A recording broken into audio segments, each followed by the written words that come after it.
सभी महिलाओं को हर महीने ये मासिक धर्म होता है, पीरियड्स आते हैं। जहाँ डॉक्टर तो इसे सामान्य प्रक्रिया मानते हैं, वहीं धार्मिक मान्यताओं के अनुसार इसे स्त्री की कमजोरी माना जाता है। कई बार हर महिला के मन में ये प्रश्न उठता है कि आखिर महिलाओं को ही क्यों मासिक धर्म की पीड़ा होती है, इतना कष्ट होता है। इसके पीछे क्या कारण है, मासिक धर्म क्यों होता है? तो धार्मिक मान्यताओं के अनुसार इसके पीछे का कारण श्रीमद् भागवत में है बंधुओं। इंद्र द्वारा दिए गए श्राप को माना जाता है। इंद्र ने स्त्रियों को ये श्राप क्यों दिया, आइए जानते हैं। श्रीमद् भागवत महापुराण में ना 6वें स्कंद में इस कथा का वर्णन है।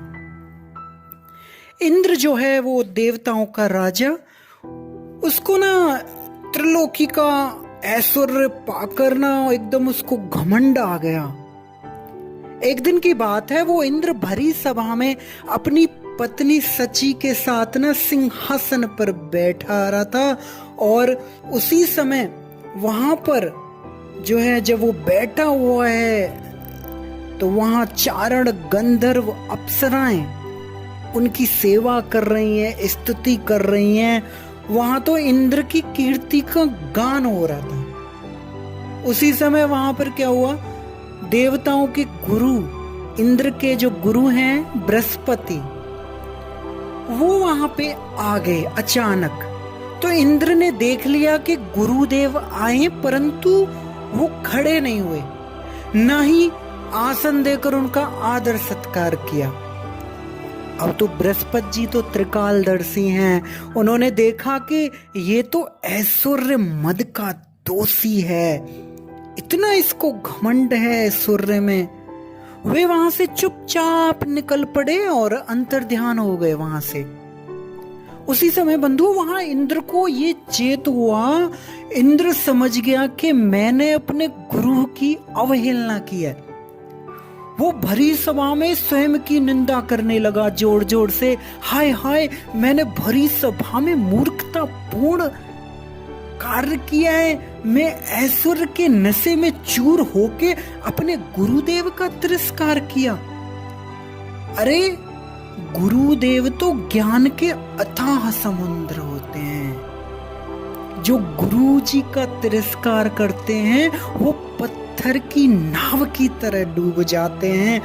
अब मैं क्या करूं, अब मैं उनके चरणों में गिरकर मुझे माफी मांगनी चाहिए। इंद्र ने क्या किया, अपने गुरु को बहुत ढूंढवाया बृहस्पति जी को, परंतु उनका कहीं भी अता पता नहीं है। अब तो दैत्यों को पता चल गया, जो असुर हैं। शुक्राचार्य जी को पता चल गया कि इंद्र ने अपने गुरुजी का अपमान कर दिया है, और गुरुजी तो अंतर्ध्यान हो गए, तो उनको मौका मिल गया स्वर्ग पर आक्रमण करने का। तो असुरों ने देवताओं के ऊपर आक्रमण कर दिया, देवताओं को मारा पीटा जाने लगा। डर के मारे जो इंद्र है वो सारे देवताओं को लेकर ब्रह्मा जी के पास पहुंच गया। अब तो ब्रह्मा जी से उन्होंने प्रार्थना की, हे ब्रह्मदेव हमारी रक्षा कीजिए। तो ब्रह्मा जी कहते हैं, देवताओं तुमने ना बहुत बुरा काम किया है। तुम लोगों ने ऐश्वर्य के मद से अंधे होकर जो ब्रह्म ज्ञानी है, जो वेदज्ञ जैसे अपने गुरु का अनादर किया।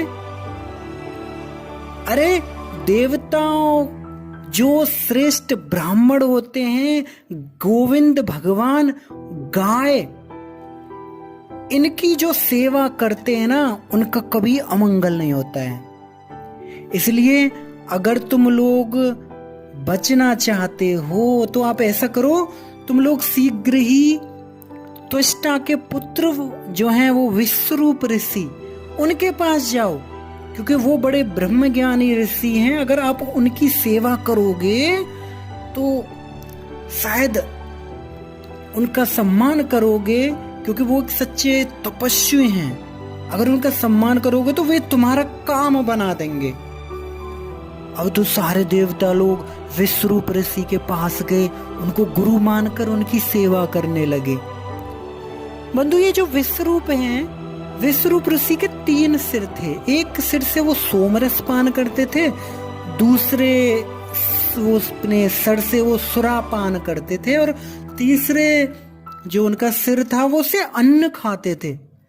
साथ ही वे छिप छिप करना असुरों को भी आहुति दिया करते थे, क्योंकि उनकी माता जो है असुर कुल की थी, इसीलिए वे यज्ञ करते समय असुरों की भी आहुति दिया करते थे।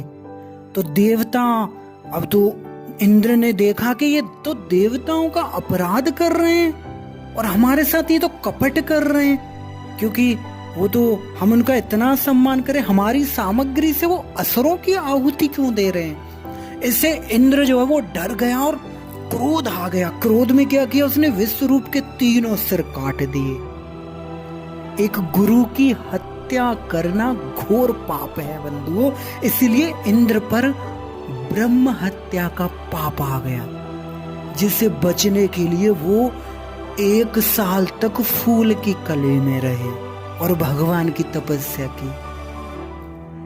तो इंद्र ने क्या किया, भगवान ने जब तपस्या की उनकी भगवान की, तो भगवान प्रसन्न हो गए और भगवान की कृपा से अपने जो ब्रह्म हत्या के पाप को उसने 4 हिस्सों में बांटकर पृथ्वी, जल, वृक्ष और स्त्रियों को दे दिया। वृक्ष ने बंधु उस पाप का 1/4 हिस्सा ले लिया, जिसके बदले इंद्र ने उन्हें वरदान दिया कि पेड़ चाहे तो स्वयं ही अपने आप को जीवित कर सकता है। अगर उनका कोई हिस्सा कट जाए वो फिर जम जाएगा। हम देखते हैं ना, अगर कोई पेड़ कट जाता है तो वो खुद ही फूट जाता है। तो ये इंद्र का वरदान है। और उनमें अब भी गोंद के रूप में ब्रह्म हत्या दिखाई पड़ती है। जो गोंद होता है ना, वो ब्रह्म हत्या होती है, वो ब्रह्म हत्या का श्राप है वो।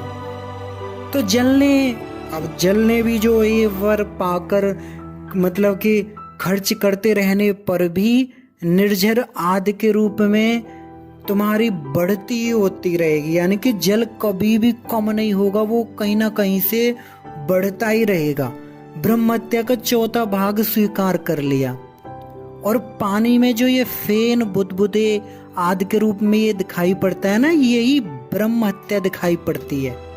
ये ब्रह्म हत्या होती है, ब्रह्म हत्या का पाप है ये, जो फेन और हमें बुदबुदे पानी में दिखाई देते हैं। इसलिए मनुष्य लोग होते हैं ना, वो उस फेन को हटाकर जल को ग्रहण करते हैं, है ना।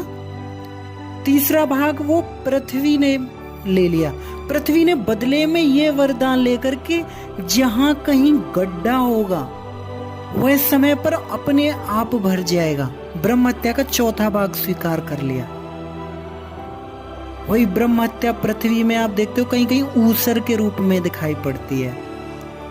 और ब्रह्म हत्या का 4था भाग स्त्रियों ने यह वर पाकर कि वे सर्वदा पुरुषों का सहवास कर सकें, यानी पुरुषों की तुलना में महिलाएं काम का आनंद ज्यादा अच्छी तरह से ले पाएंगी। तो इस प्रकार स्त्री को भी ये जो पाप का एक हिस्सा मिला, जिसके फलस्वरूप उन्हें हर महीने मासिक धर्म पीरियड्स होता है। इसी वजह से महिलाओं को हर महीने ब्रह्म हत्या का ये पाप भोगना पड़ता है।